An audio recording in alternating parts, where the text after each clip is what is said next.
So drones will fly high in India as well. Now, that brings up our In Focus tonight. Government gives wings to Made in India drones. And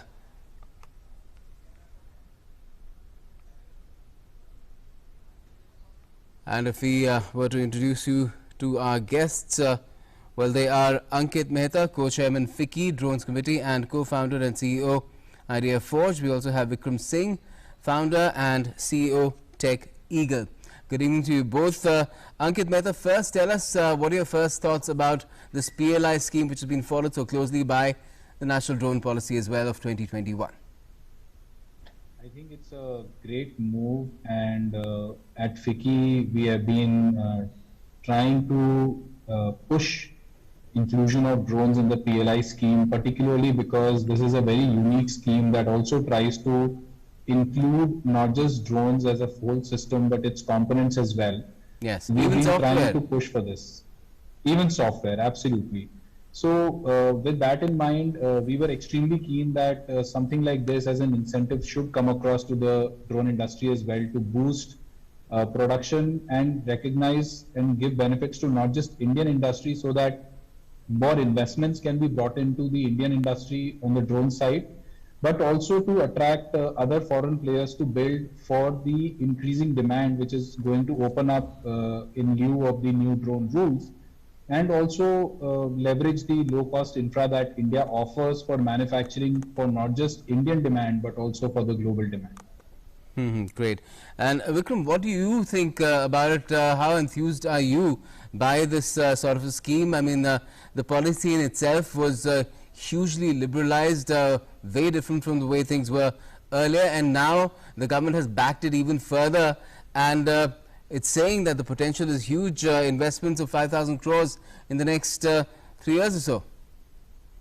Definitely, and when this drone rules 2020 came, and in just 21 days after that, PLI scheme is already launched. So this will definitely boost the manufacturing out of India, and it will further enhance the, you can say, vision of creating India as a drone hub. And this will boost the further motivation of the Indian entrepreneurs, Indian startups to further develop indigenous products, components, and then export the products and components to throughout world, not just in India. So definitely it is a, you can say, a boost to entire ecosystem. And the minister mentioned two exclusive features as well. That is, of course, the PLI rate remaining constant for 3 years, and also the minimum value addition norm that has been fixed at 40% of net sales instead of 50%. To what extent will this help, Ankit? I think keeping it constant makes sense, particularly because the base of this particular scheme for drones is not at large in terms of contribution by the government as some of the other schemes which run into several thousands of crores. Therefore, keeping it flat is actually a welcome move to give the necessary boost and not optimize at such a small, relatively small incentive scheme. So that's a really welcome move and very pragmatic as well. On top of that, the fact that the 40% value addition is also welcome, because when you look at drone components particularly, you will find that we need to get a really strong move on in that direction. And the way that strong move on will happen is to encourage people to come and start building them in India and progressively add greater value to that contribution moving forward. So I think both of them are really excellent opportunities for the drone industry to leverage and for people to come into India or build these technologies from India and get the show on the road as far as drone manufacturing is concerned. The ball is in our court now. And Vikram, what about the eligibility criteria, which has been, like the government said, has been kept at a nominal level? Do you think that will also ensure that more and more people really make the cut and then are able to take the benefit of the scheme? Definitely, yes. So, I mean, for MSMEs, it is being kept at 2 CR turnover, and for non-MSME, it is 4 crore. And for component level, startups and the manufacturers, which are now coming up, it has been kept only 50 lakh rupees. So definitely it is a welcome move, and it will give more and more benefits to wider area of the startups and manufacturers. Mhm. Just draw a picture, Ankit, of the industry at the moment, the way things are, because it's 80 crores, some would say is very fledgling, very nascent, almost remains stunted for several years. And now the way it's projected to grow, a lot of scope for developing tech as well. So this dramatic difference within a very short span of time, is it completely possible? So, let's understand where the industry is coming from. Till 2014, we did not have any regulations, and then in 2014, we first got a ban on operations by the private industry. And then in 2018, we had a regulation that we took really long time to try and operationalize, which was fair because the tech had to be built. Right. And then in 2021, we had a further challenging regulation that came up at the beginning of the year, which is what probably opened everyone's eyes that we're probably doing something which is not, perfect for the industry. And the entire industry's fortunes actually changed in a way, if you think about it, from the time when the pandemic began. Because during pandemic, when everyone was looking at ways to go hands-free for pretty much everything, drones were perhaps one of the only solutions that could get people eyes into those areas which were under containment. Drones were an alternative to doing contact type deliveries. Drones were an alternative to even exploring spraying, and those kind of solutions can help in mitigating some of the challenges that we were envisaging that are causing the trouble that we are still going through at this point in time. So, and then the government also announced the Swamitva scheme. We had an issue on the northern borders, and of course the war between Armenia and Azerbaijan, where it was largely won by drones. Suddenly, within a span of 1 year, drones became from a good-to-have technology to a must-have technology in everyone's hands, and therefore the entire fortunes of the industry have turned It's as far as graduated to demand is anti-drone as concerned. well now.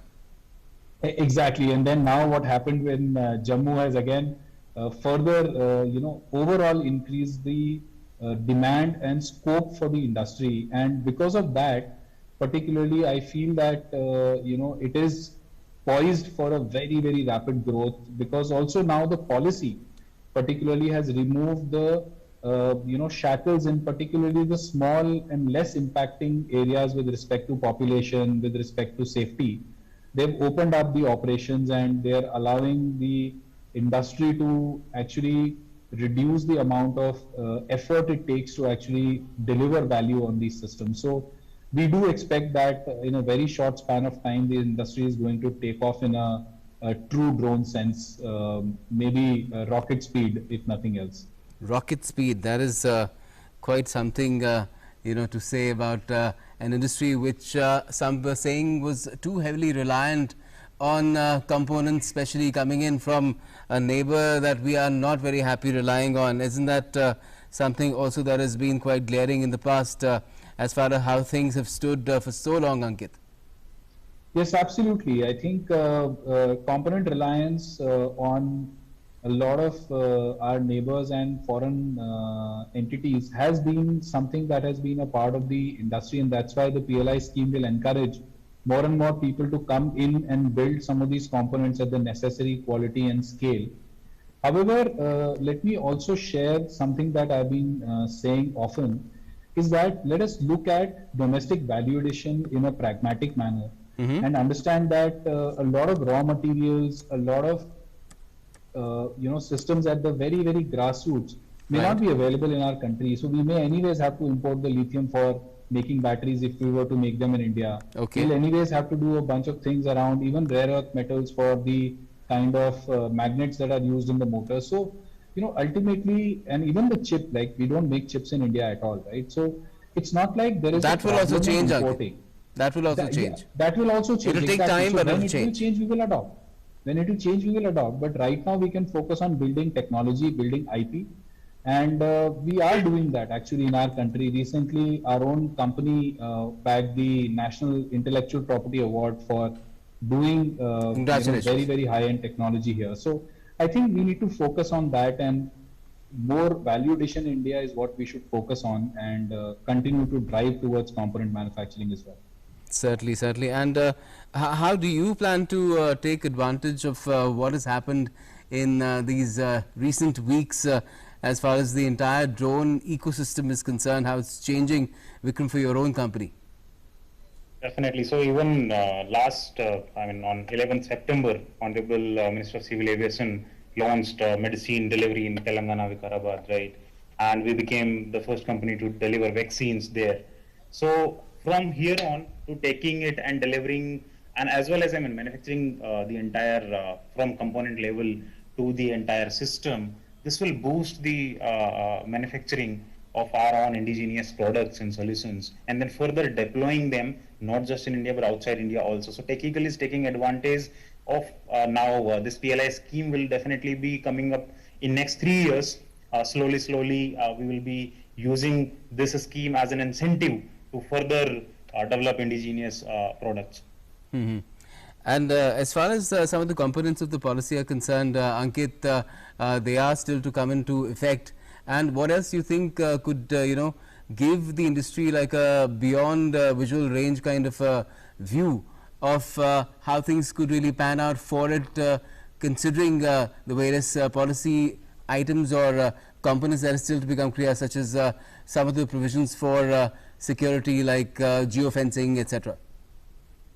So I think these safety components were in a way part of the previous policy as well. If you think about the fact that we had already mentioned about NPNT in the previous policy, in the previous CAR as well, there was a mention of geofencing within NPNT as well as otherwise, and yes, the remote ID was also expected. So these safety components are essential, and these components will come into picture.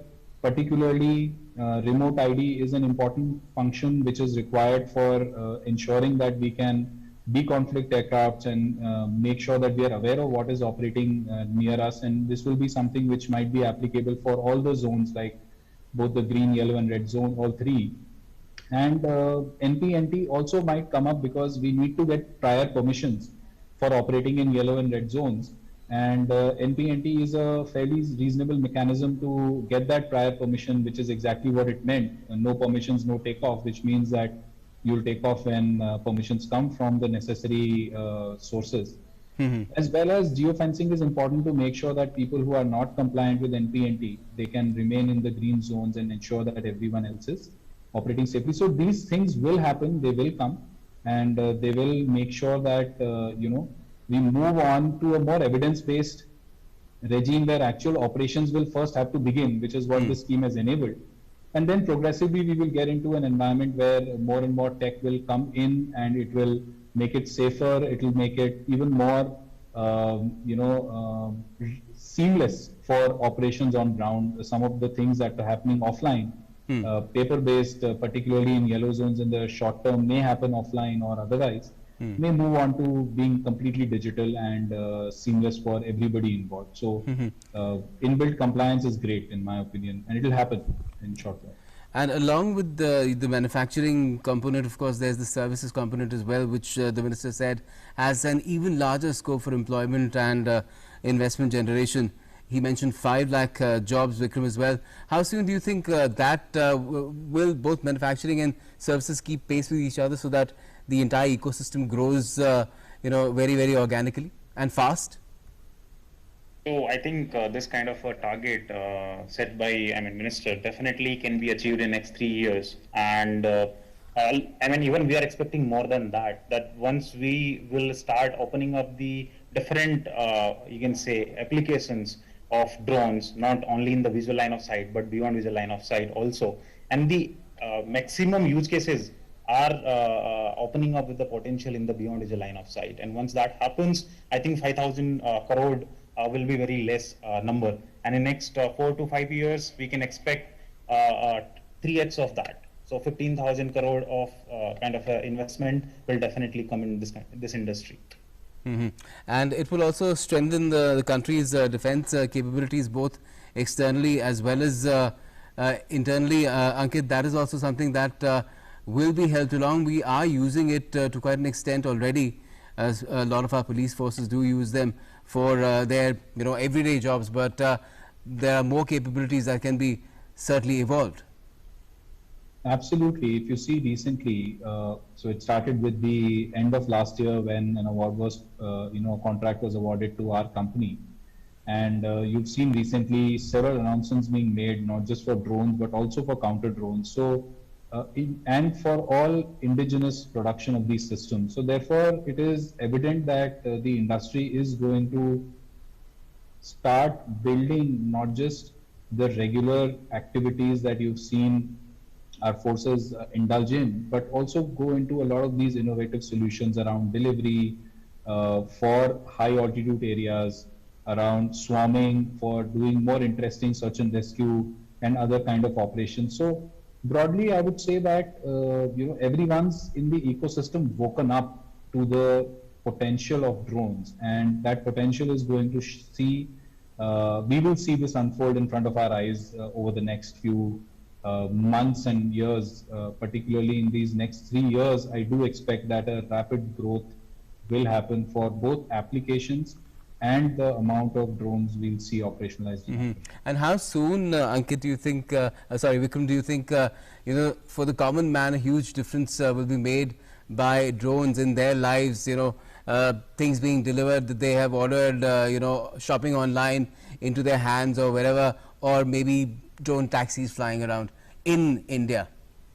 Definitely. So in India, with this 11th September's launch of medicine delivery, so first thing, getting medicine delivered to the remote areas and to the hilly areas where saving lives is important. And that will be followed by the food delivery, e-commerce, parcels, and this can happen with the speed which we are going at in next 6 months to 1 year, definitely. Wonderful. I actually wanted to add, right? Yes, if you go want ahead. to see the impact on the common man today, under the Swamitva scheme, even our drones have been able to help produce property cards for the rural villagers to come into the economic mainstream and actually have their own Yes. place on their name. So I think that impact has already started happening in a large scale. Yes, that's because of as the we mapping speak. that has been done with the help of drones. Exactly, exactly. Yes, thank you, thank you. I'm aware of that. Thank you. Thanks a lot for joining us this evening to talk about this, tremendous change that has been ushered in, and you'll see it in everyday lives as well very soon. That's a very short time frame that drones will make a difference in everybody's lives. They've already started doing that, as our panelists pointed out, but there's much more in store, and all that is being unleashed with these two things that have been done, the policy itself and then the PLI scheme.